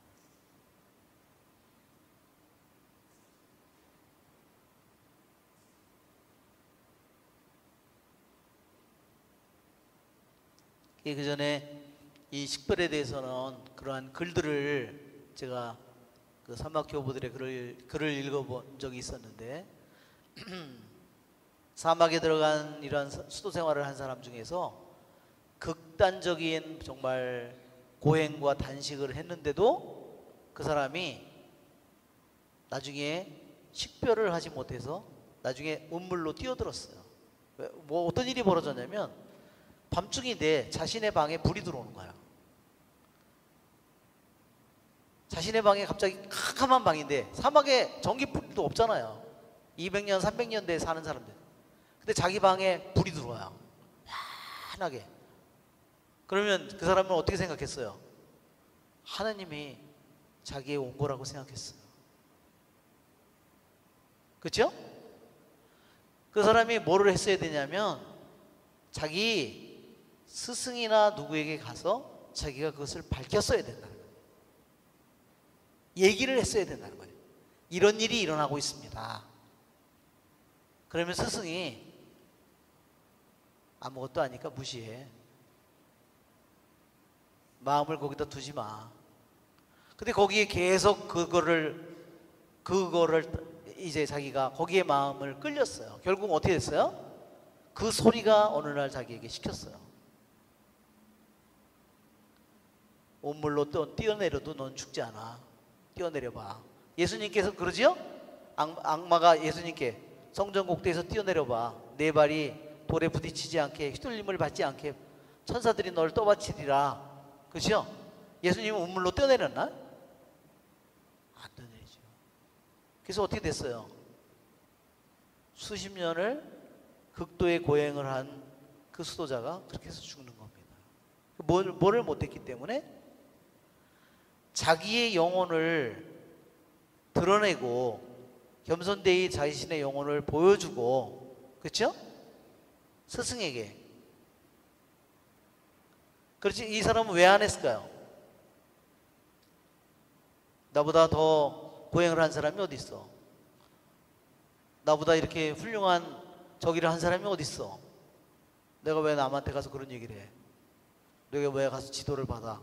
그래서 그걸 안 하는 거죠. 결국은 죽음을 맞이하는 겁니다. 그게 디선먼트입니다. 그게 식별입니다. 자, 우리들이 이러한, 한번 생각해 보면 이러한 단식과 워칭을 통해서 이게 또 워칭은 철야도 워치예요. 밤을 워치 있잖아요. 밤을 새는 거, 그거를 워치라고 그럽니다. 그래서 그런 걸 하지 않으면 결국은 뭐를 망쳐요? 자신의 몸을 망가뜨리는 겁니다.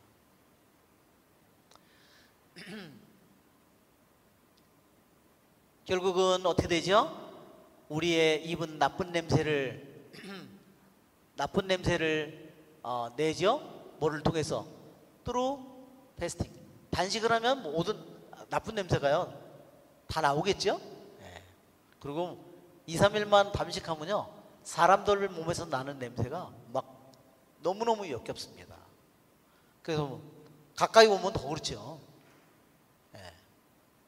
아주 사람 냄새가 뭐 아주 소름 끼치게 끔찍합니다.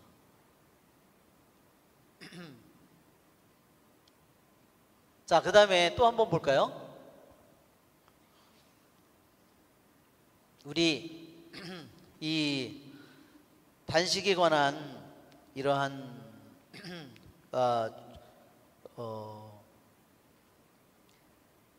중요한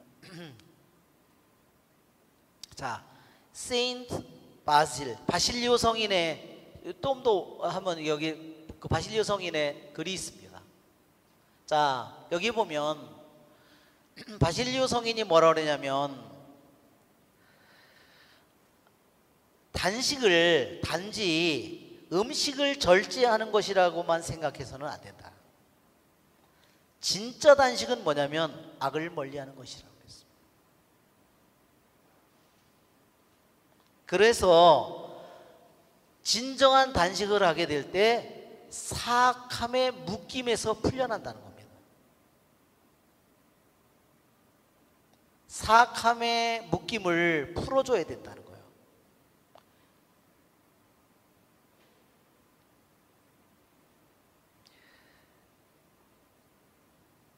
그가 여러분에게 친구가 여러분의 동료가 당신에게 나쁜 짓을 했다면 그 사람을 용서해 줘라.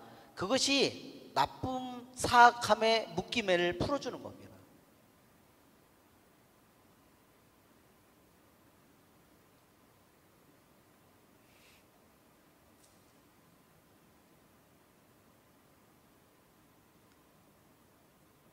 싸움을 위해서 단식하지 말라 그랬어요.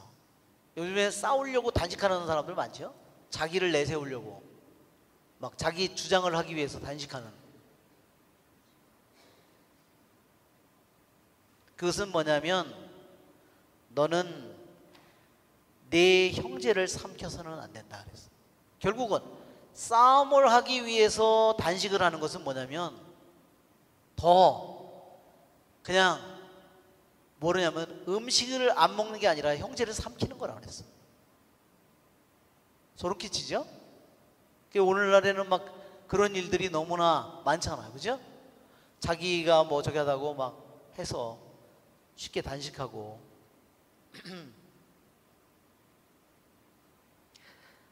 그때는 포도주로부터 단식을 할 수는 있지만 분노를 깊이 들여 마실 수 있습니다. 포도주는 마시는 대신에 포도주는 안 먹는 대신에 단식으로 더 큰 분노를 자기가 들이키고 있다는 거예요.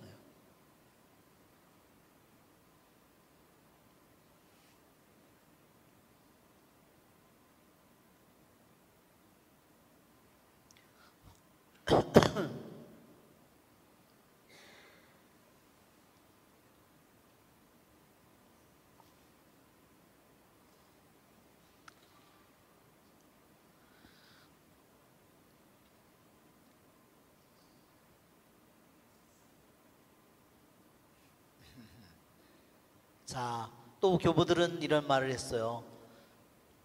어메, 지금 휴식 시간이 한참 지나는데도 제가 아유 죄송합니다. 제가 예 하느님의 어머니이신 성모님, 평생 동정이신 분, 노래 좀 크게 해 좀. 하늘의 복되신 분이시여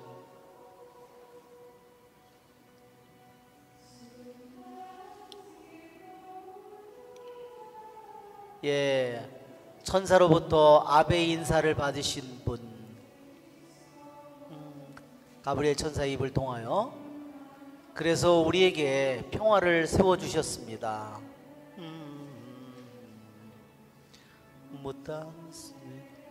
그래서 하와의 이름을 영원히 바꿔주셨습니다. 죄인들의 족쇄를 부서뜨리시고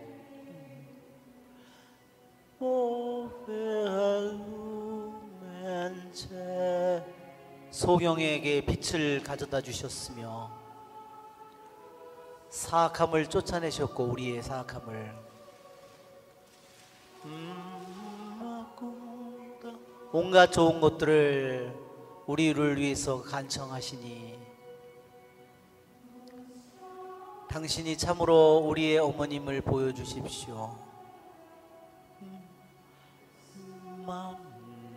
당신을 통하여 주님께서는 우리의 기도를 받아들이십니다. 그분은 우리를 위해서 나신 분, 말씀이 사람이 되신 분.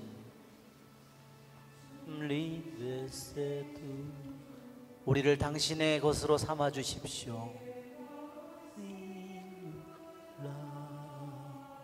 홀로 동정녀이신 분, 모든 사람 위에 가장 온유하시며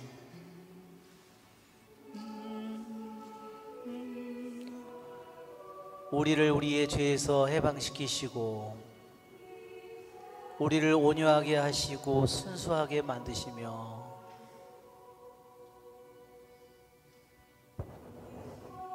우리에게 순수한 삶을 허락하소서. 우리에게 안전한 길을 마련해 주소서. 예수님을 뵙도록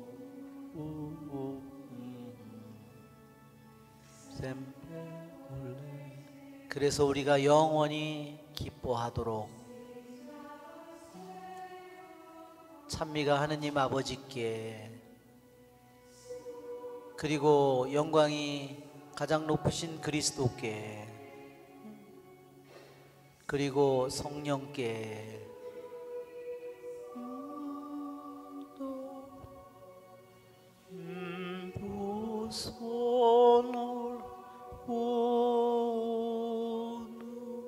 삼위일체이신 하느님께 영예를 존경을 저는 이 노래를 제가 듣고 너무 해서 몇 번을 들었는지 몰라요. 정말 너무 정말 이 노래를 가사를 하나하나 음미하면서 부르니까 여기 보면 그 아베마리 여기에 글이 이런 게 있었습니다.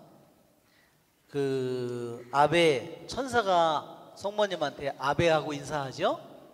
그런데 이 말이 거꾸로 에바의 거꾸로라는 말입니다. 이게 에바는요 하와를 가리킵니다. 이브를 가리킵니다. 영어로는 이브라고 그러죠. 라틴 말로는 에바라고 그러죠. 그래서 성모님에게 아베라고 인사를 하는데 에바의 거꾸로라는 거예요. 하와의 모든 것을 뒤집었다는 거예요. 하와는 죽음을 가져왔죠. 성모님은 우리에게 구원과 은총과 자유와 모든 거룩함과 모든 것을 다 가져오잖아요. 천국을 하늘을 가져오잖아요.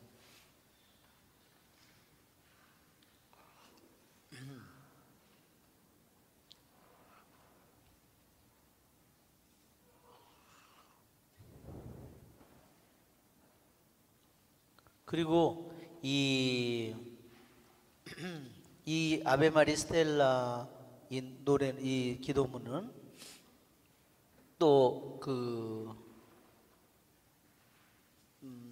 비르짓 성녀인가요? 그 성녀 때문에도 더욱더 이렇게 알려진 그러한 기도문인데 그 어느 날 그 성녀가 사는 그 곳에 폭동이 일어났답니다. 그래서 그 성녀를 죽이겠다고 태워 죽이겠다고 폭도들이 날뛰었답니다. 그래서 이 성녀가 피난을 가야 되나 아니나 여기서 머물러야 되느냐 그렇게 그 기도를 했는데 그때 이 기도문을 바치라고 그렇게 얘기했답니다. 같이 이 기도를 노래로 바쳐라. 그러면 적들을 내가 물리치겠다, 물리쳐주겠다 그랬답니다. 그러면서 주님께서는 내가 원수에게서 내가 십자가 위에 형을 청한 것은 내가 힘이 없어서가 아니라 내가 그것을 허락했기 때문이라고. 그래서 나는 너가 이 기도문을 이것을 바칠 때 너희들이 절대로 원수에게 짓밟히지 않도록 하겠다고 그렇게 이렇게 약속이 이렇게 주어져 있는 그러한 성가이기도 합니다. 그래서 제가 이 성가 가사를 하나하나 보면서 정말 너무 놀랐어요. 우리말로 된 거를 제가 번역기를 찾아왔는데 안타깝게도 우리말로는 번역이 다 끝까지 되어 있지 않았습니다.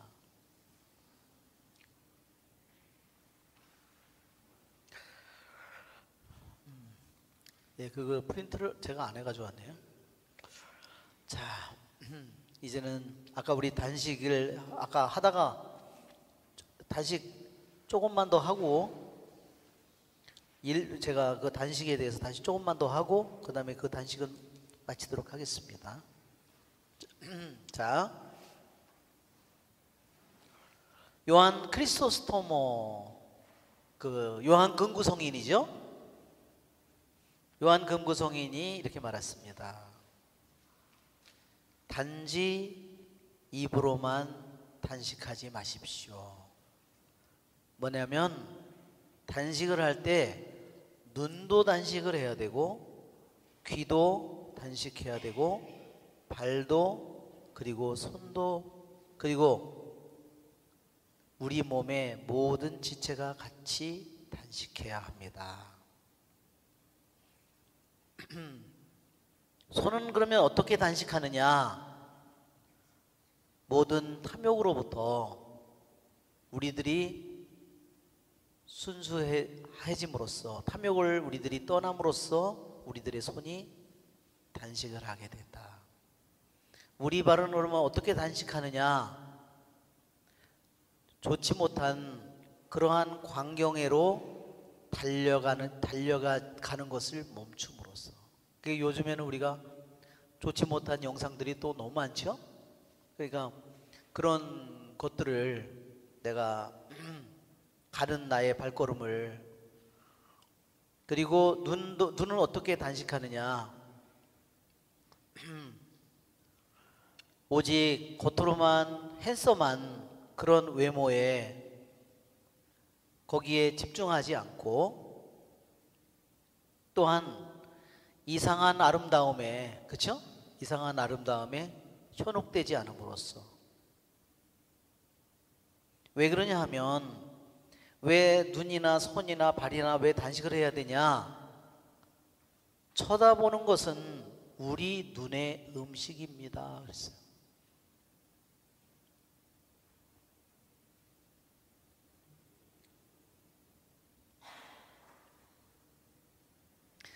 쳐다보는 게 눈의 음식인데 쳐다보지 말아야 될 거를 쳐다본다면 그것은 결국은 단식을 망치게 만듭니다. 그래서 영혼의 전체적인 안전을 뒤집어 엎어버립니다.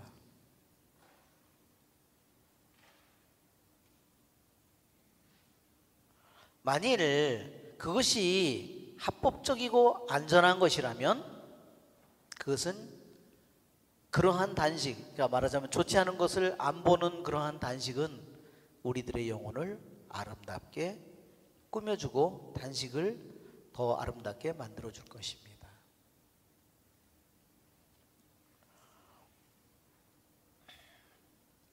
그러니까 한편으로는 음식은 단식하는데 다른 거를 너무 많이 본다든지 그런 것은 참다운 단식이 결코 아니라는 거예요.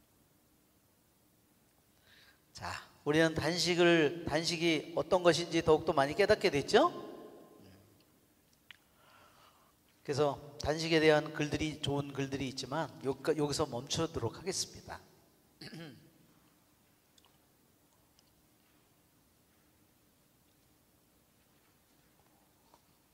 자, 우리 다니엘서로 돌아와서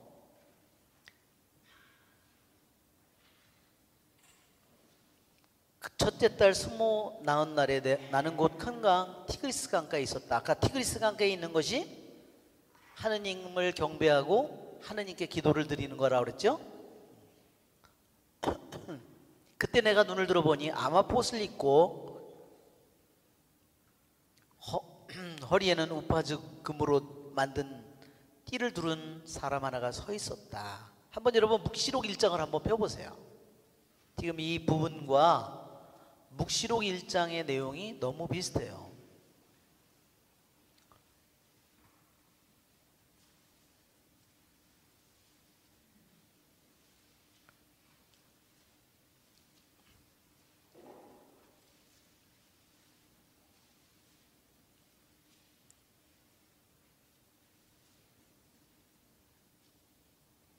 자, 1장 9절을 보면 요한의 소명, 여러분의 형제로서 예수님 안에서 여러분과 더불어 환난을 겪고 그분의 나라에 같이 참여하며 함께 인내하는 나 요한은 하느님의 말씀과 예수님에 대한 증언 때문에 patmos라는 섬에 지내고 있었습니다. 어느 주일에 그랬죠?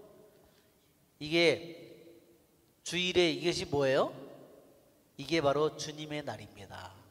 그리스 말로는 원어로는 키리아케라고 그러는데 주님의 날 무슨 뜻이죠? 주님의 날이라는 말은요, 토요일은 유대인들이 안식일을 지킨 날이죠. 그러니까 사도 요한은 주일에 그랬어요. 이것은 뭐냐면 주님께서 부활하신 날을 가리키는 겁니다.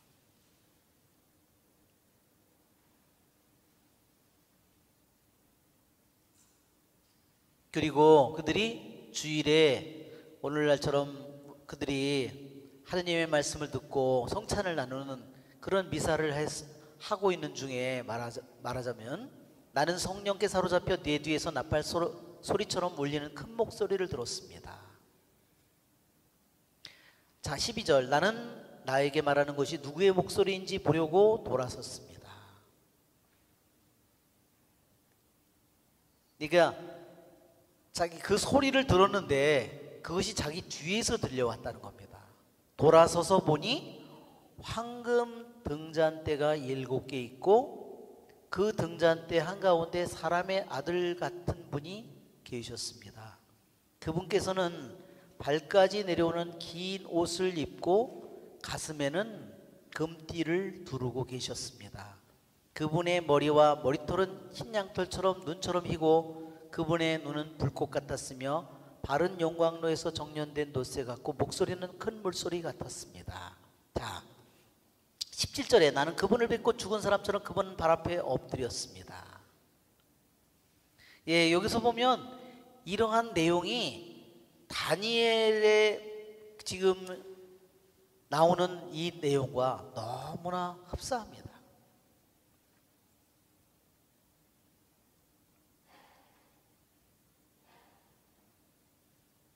허리에는 아마폿을 입고 허리에 우파즈금을 만든 띠를 두른 사람 하나.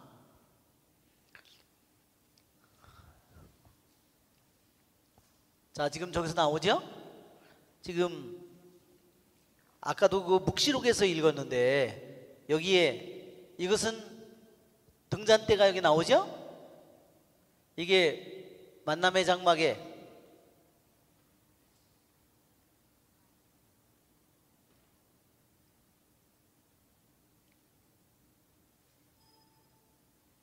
자, 여기에 아마포는 물론 흰 저기죠?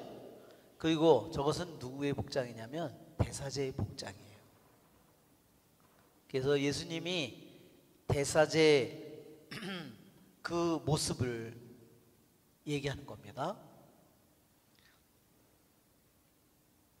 여기는 지금 황금 등경이 여기 보면 황금 등경이 하나만 나와 있는데 그러면 입에서 뭐가 나오죠? 칼이 나오는 겁니다. 하느님의 말씀은 칼날입니다. 그래서 하느님은 한마디 말씀으로도 세상 모든 걸 심판하실 수 있죠? 그렇습니다. 우리 어디에 파티마에서 처음 성모님이 천사들 나타나고 그럴 때도 또 성모님이 나타났을 때도요, 프란치스코는 성모님을 보지 못해요. 루시아하고 히아친타는 성모님을 모습을 보는데 프란치스코는 성모님을 보지 못하기 때문에 누구를 보고 있냐면 누나인 루시아하고 히아신타를 쳐다보고 있습니다. 왜 못 봤죠? 기도를 할 줄 모르는 거예요. 즉 뭐냐면 아직 기도를 많이 해야 된다. 성모님께서 그렇게 말씀하셨어요. 자, 여기에 지금 아마포옷을 입고 허리에 우파죽음을 만든 띠를 두른 사람 하나, 몸은 녹주석 같고, 이것은 분명히 인간의 존재는 아니죠. 천상의 존재죠.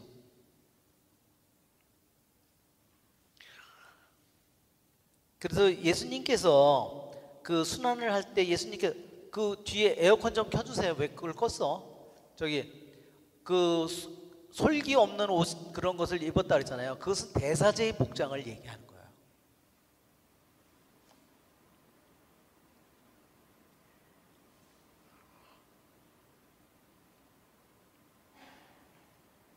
자,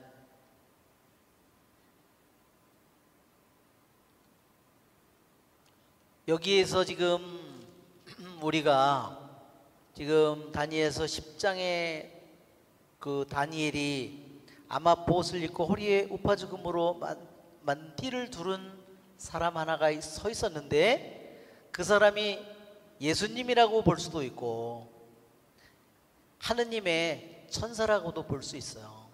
그래서 그것은 뭐 우리들이 천사이든, 왜냐하면 천사는 하느님의 뜻을 우리에게 대신 보여주는 거잖아요. 그렇죠? 그의 몸은 녹주석 같고 얼굴은 번개의 모습 같았으며 눈은 횃불 같고 팔과 다리는 광을 낸 청동 같았으며 그가 말하는 소리는 군주의 아우성 같았다. 이렇게 이 다니엘서에 나오는 이 모습이 그대로 묵시록에 나온다는 거예요. 참 그것이 놀라운 점이에요. 그러니까 다니엘서의 예언이 과거에 다 끝난 것이라고 생각해서는 안 된다는 거예요. 물론 다니엘의 예언이 예수님을 통해서 많이 이루어졌어요. 결정적으로 예수님을 통해서 이루어졌지만, 또한 한편으로는 그것이 우리들이 아는 것은 분명히 다니엘의 예언은 예수님을 통해서 결정적으로 이루어졌지만 또한 세상 끝날을 기다리고 있다는 겁니다. 왜? 묵시록을 보면 그대로 나오잖아요. 또한 요한묵시록과 다니엘을 지난번에 상관관계를 계속했죠. 수많은 사인, 표징들이 나타나고 그 모든 것들이 어디서 다시 나와요? 다니엘서에 나온 게요, 묵시록에 그대로 나온다는 겁니다. 그러니까 하느님은 모든 일을 할 때 그냥 임시로 뭐를 한 것이 아니에요. 한 번이지만 그것은 또한 한 번 예수님을 통해서 이루어졌지만 세상 끝날에도 또한 일어날 일들을 우리에게 미리 보여주는 것이다.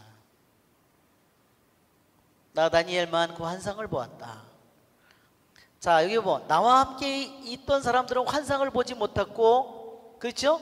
바오로가 사울이 개종할 때도 정오에 다마스커스에 이르렀는데 어떻게 돼요?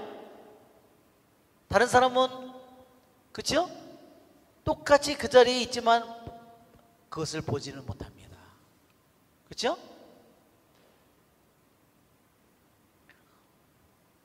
그러니까 정말 우리들이 어느 날 진짜 하느님이 세상에 정말로 하느님께서 그분이 만약 재림에서 나타난다면 뭐 하느님께서 뭐 일일이다, 너 어떤 일 했고 너 뭐 어떤 일 물어봐서 일을 결정할까요? 아니, 그 자체로 모든 것이 드러나는 겁니다. 그러니까 우리는 그 삶을 매일매일 준비하고 살아야 되는 겁니다. 하루하루의 나의 시간 속에서, 평범한 나의 삶 속에서 그것을 살아가는 겁니다. 다만 커다란 공포가 그들을 덮치는 바람에 달아나서 몸을 숨겼다. 나 혼자 남아서 그 큰 환상을 보았다. 나는 힘이 빠지고 얼굴은 사색이 되었다. 힘이 하나도 없었다. 그때 나는 그 사람이 말하는 소리를 들었다. 그가 말하는 소리를 듣고 나는 혼수 상태에 빠지면서 얼굴을 땅에 대고 쓰러졌다.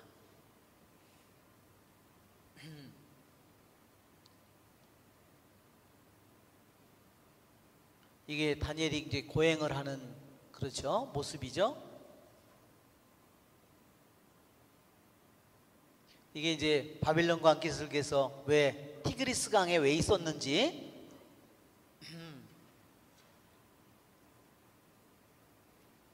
예, 대사제의 복장 아마포로 된 옷을 입고 허리에 띠를 두른 대사제 이것은 분향을 하는 제일 지성소 앞에 있는 분향단에다가 분향을 하는 대사제의 모습이에요.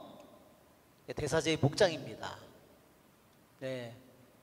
아까도 입에다 댔다고 그랬죠. 손을 대면서 그 보면 나는 입술이 더러운 사람이라고 얘기하죠. 이렇게 얘기할 때 그 천사가 그 집게를 가져다가 입에다 대면서 누구를 보낼까? 그러니까 제가 있지 않습니까? 그렇게 대답하죠. 예언자가. 예.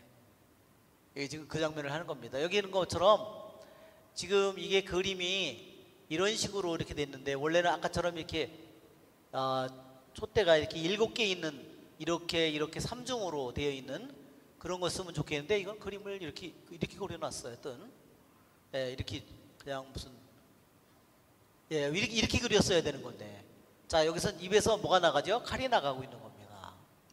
그래서 다니엘은 그 모습을 보고서 쓰러졌어요. 왜? 그것은 사람의 힘으로서 볼 수 없는 거예요.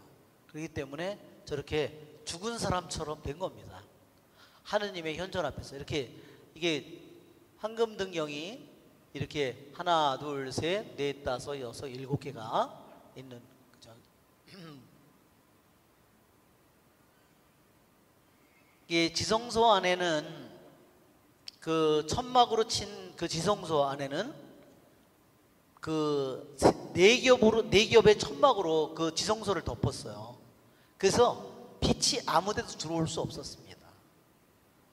그러면 그 안을 밝히는 것은 뭐였냐면 여기에 황금 등경이었어요. 여기에 등잔이 하나씩 이렇게 등잔이 하나씩 있었습니다. 이 황금 등경은 뭐죠?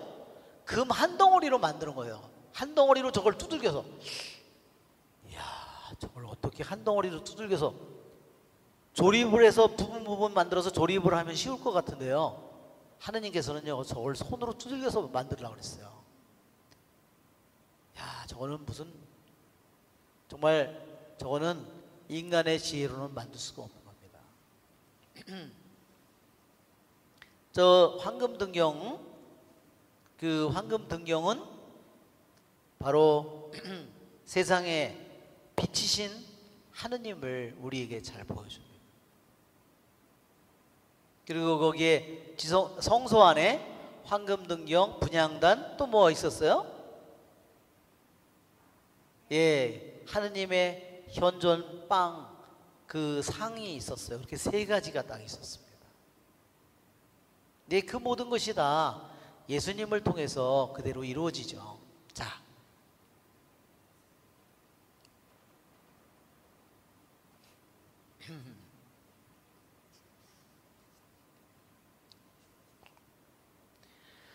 그러자 어떤 손이 나를 흔들어 무릎과 손으로 일어나게 하였다. 그러고 나서 그가 나에게 말하였다. 총애를 받는 사람 다니엘아, 내가 너에게 하는 말에 주의를 기울여라. 일어서라. 나는 파견되어 너에게 온 것이다. 자, 다니엘의 호칭이 총애를 받는 사람입니다. 히브리 말로는 하마트. 예. 하맛. 또는 이거를 하를 더 크게 하기 때문에 이런 발음 하마트 이런 발음으로는 한데 아주 거친 발음이에요.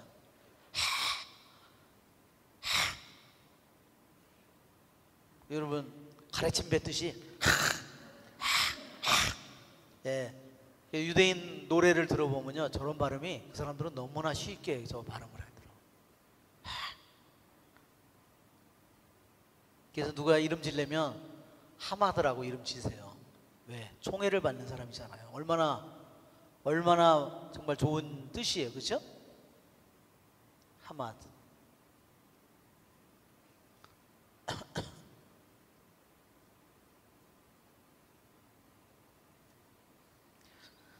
주의를 기울여라. 일어서라. 나는 파견되어 너에게 온 것이다. 그가 나에게 이 말을 할 때 나는 떨면서 일어섰다. 다니엘아, 다니엘의 이름의 뜻은 뭐라 그랬죠? 하느님께서 심판하신다. 엘은 하느님이고 하느님께서 심판하신다는 말이에요. 심판한다. 다니엘아, 두려워하지 마라. 네가 깨달음을 얻고 너의 하느님 앞에 극기하기로 결심한 첫날부터 하느님께서는 너의 말을 들으셨다. 예, 정말 너무나 정말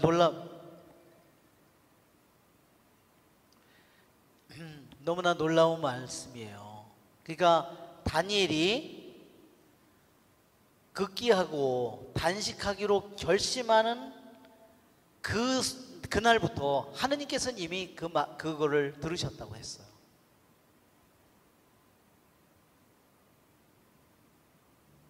그리고 하느님께서는 그 말을 듣고 또한 어땠어요?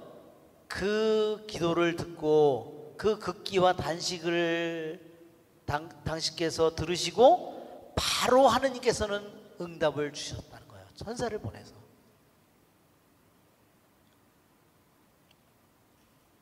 정말 하느님께서는 이런 것을 보면 하느님은 정말 우리를 어떻게 그 지극히 높으신 아무것도 그 자체로 필요하지 않는 그분이 어떻게 우리 인간을 이렇게 귀하게 이렇게 대하시는지 참으로 너무너무 놀랍습니다.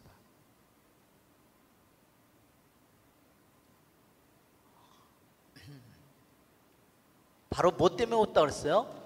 너의 그 말 때문에. 그렇죠?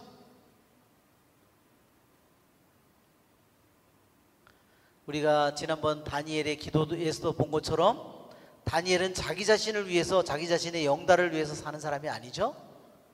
자기의 죄만을 고백하는 것이 아니라 백성의 죄를 고백하고, 그렇죠? 그 다음에 하느님의 계약을 기억해 달라고, 그리고 자비를 베풀어 달라고. 우리들이 이런 고통을 겪는 것은 너무나 하느님의 계약을 어겼기 때문에 이 불행이 저희들에게 쏟아지는 것이라고. 그렇지만 자비를 베풀어 달라고 당신의 계약을 생각해서 자비를 베풀어 달라고 기도했습니다. 그러한 기도를 하느님께서 너무너무 귀하게 받으신다는 거죠.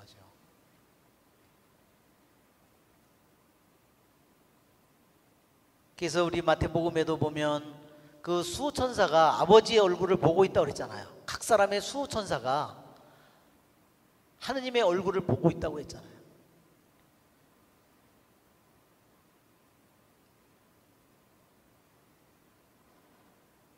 그런데 페르시아 나라의 제후천사가 20하루 동안 내 앞을 가로막았다. 그러니까 여기는 페르시아의 여기 제후천사라고 그랬어요. 그러니까 여기를 통해서 우리들이 아는 거는, 어떤 나라든 그 나라에 그것을 수호하는 천사가 있구나. 근데 이 천사는 어떤 천사예요? 하느님의 선한 천사가 아니라 이것은 악한 천사예요. 우리들이 천사라면 다 좋은 거라고 생각하면 안 된다는 겁니다. 여기에 나오는 천사라는 말은요, 우리 말로 이렇게 하늘천 이렇게 썼지만 히브리 말로는요 말라크라고.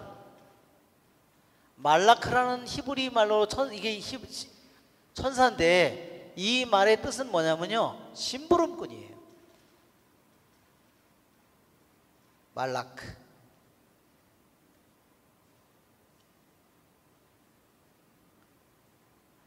그러니까 페르시아의 제후 천사라고 하는 것은 페르시아를 지배하는 천사예요. 그럼 페르시아를 움직이는 게 뭘까? 하느님의 영이 아니라 세상의 영이라는 거죠.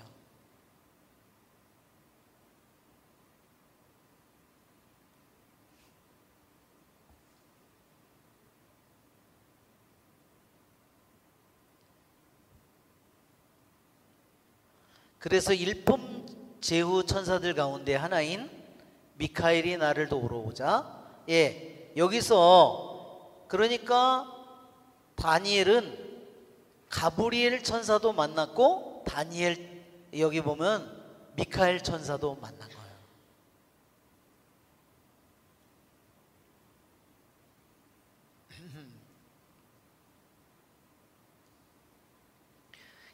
그래서 예로부터 일품 천사, 이품 천사, 삼품 천사 이랬어요. 그 천사에게도 급이 있다는 거죠. 나는 그를 그곳 페르시아 임금들 곁에 남겨두었다. 자, 그러니까 다니엘이 기도를 하는 순간에 이미 하느님께서 들으셨고 응답은 천사를 통해서 보내줬는데 20하루 동안 지체가 됐다는 거예요. 무엇 때문에? 페르시아의 천사가 막았기 때문에. 하느님의 뜻을 막는 페르시아의 이 악한 천사가 바로 그것을 지체시켰다는 것을 우리에게 알려줍니다.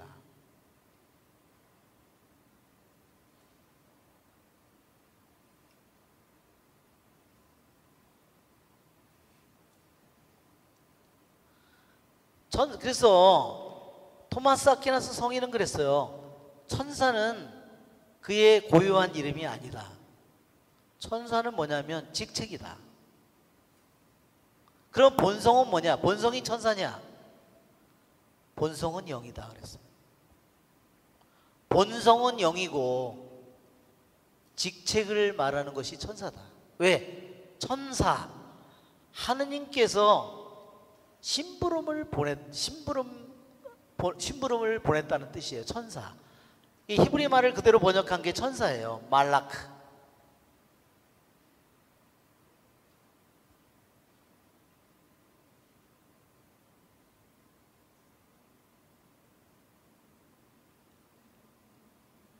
이 묵시록에도 보면 똑같이 우리 신약 성경에도 악한 천사에 대한 언급이 에베소서, 골로사이서, 요한복음에도 보면 그 악마가 뭐예요? 세상의 왕자라고 나오죠? 그러니까 이 세상 모든 것을 지배하는 그 자가 누굴까? 지금 현재 이 세상에 강대국들을 다스리고 그 움직이는 영은 뭘까? 그 좋은 영일까? 우리들이 한번 생각해 보면 금방 이해가 됩니다. 예수님께서 요한복음 12장, 14장, 16장에서 악마를 세상의 왕자라고 한번 여러분 요한복음 한번 펴보세요.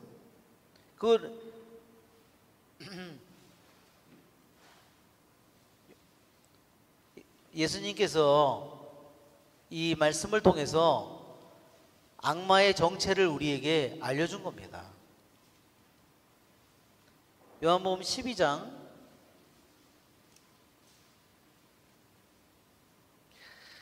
31절. 이제 이 세상은 심판을 받는다. 이제 이 세상의 우두머리가 밖으로 쫓겨날 것이다. 이렇게 우두머리라고 그랬죠? 여기서 이 세상의 우두머리가 이 세상의 왕자라는 말이에요. 왕자 공주 마냥. 오늘날 세상에 왕자 공주 어디 있어요? 이 세상에 왕자 공주? 재벌들이죠. 갑질하고 난리치고, 그렇죠?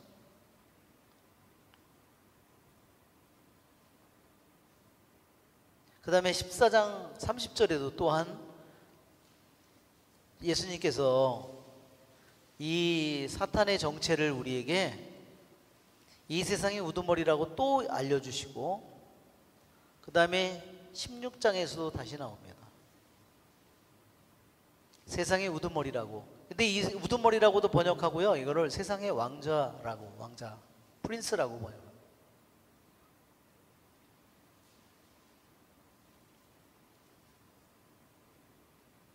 이게 결국은 이게 세상의 지배자예요.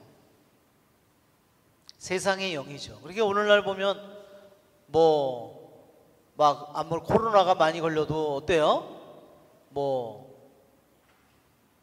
사람 죽는 거 대수롭지 않게 생각하죠, 그렇죠? 하루에 몇만, 미국 같은 경우에도 막 5만 명 막 이러는데도 사람의 죽는 거, 인권은 얘기하는데 사람이 죽는 건 얘기 안 해요. 참 희한하죠? 왜 그럴까요? 돈이 첫째예요. 돈이. 정말 이게 너무나 세상에 정말 드러나지 않는 그런 모습을 너무나 분명하게 잘 보여주는 것 같아요. 일본도 보세요. 일본도 다 코로나 숨기고, 그죠? 뭐가 먼저예요? 경제가 먼저예요. 돈이 먼저예요.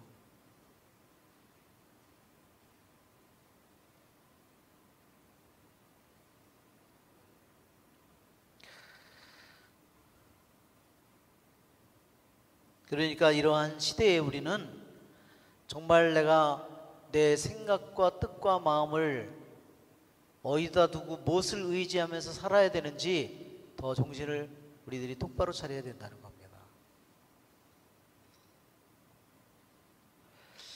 그리고 나는 뒷날 내 백성에게 일어날 일을 내가 깨닫게 해주려고 왔다. 이 환신은 그때와 관련된 것이다. 자, 여기에 보면 나는 뒷날 그리고 그때와 관련된 것이다 그랬습니다. 이것은 마지막 때를 의미합니다. 예수님이 오시는 것도 마지막 때이기도 하고요. 그렇죠? 예수님이 오는 것보다 더 마지막 때가 어디 있어요? 그리고 오늘날 한번 보세요. 오늘은 나에게 마지막 때죠? 나에게 오늘은 두 번 다시 올까요? 오지 않습니다. 나에게 오늘은 영원히 닫혀지는 페이지입니다. 절대로 오늘은 반복되지 않는 겁니다. 그렇기 때문에 우리들도 하루하루 따져보면 마지막 날을 살고 있는 겁니다. 그런데 여기서 다니엘에게 얘기한 것처럼 이것은 뒷날이라고 그랬는데 이것은 마지막 날을 가리킵니다.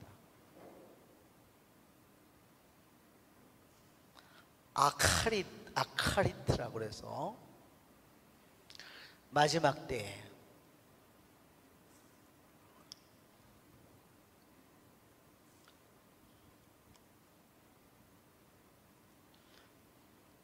이 아카릿은 분명히 이 역사상의 결정적인 우리 구세주가 오는 마지막 때인 예수님의 때이기도 하고 또한 마지막 때, 우리가 알지 못하는 마지막 때이기도 하다. 우리는 그것이 우리들이 해석하는 데 있어서 그것이 같이 열려져 있는 일이라는 겁니다. 자, 그것을 다니엘에게 깨닫게 해주려고 왔습니다. 그래서 우리 성경이 그걸 증언하고 있는 거예요. 예수님의 구세주로 오신 것과 이 다니엘에 있는 모든 내용이 묵시록에 그대로 나온다는 사실입니다. 영광이 성부와 성자와 성령께, 성부와 성자와 성령의 이름으로 아멘.